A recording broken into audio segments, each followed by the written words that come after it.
İran'da büyük mübarizə başlamış. Azərbaycan kəndlisi bu mübarizənin şahengi olup qabağda gedəni olacaq. Yaşasın Azərbaycan kəndlisinin azadlıq yolunda apardığı mübarizə.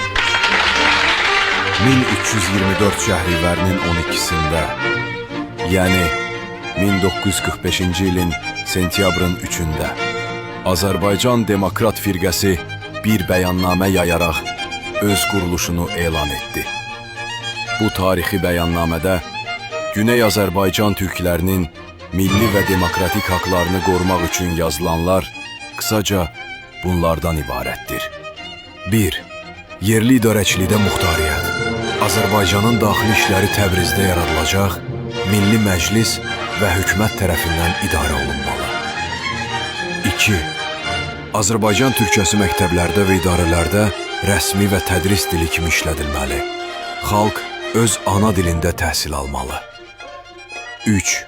İranda demokrasinin gücləndirilməsi, xalqın azad seçki hüququnun tanınması. 4.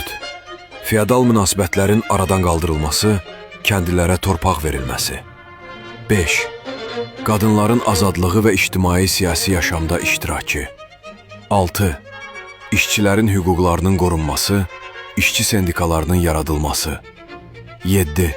Xalqın rifahı üçün ticarətdə rahatlıq, vergilərdə ədalət, fisad və məmur özbaşınalığının qarşısının alınması.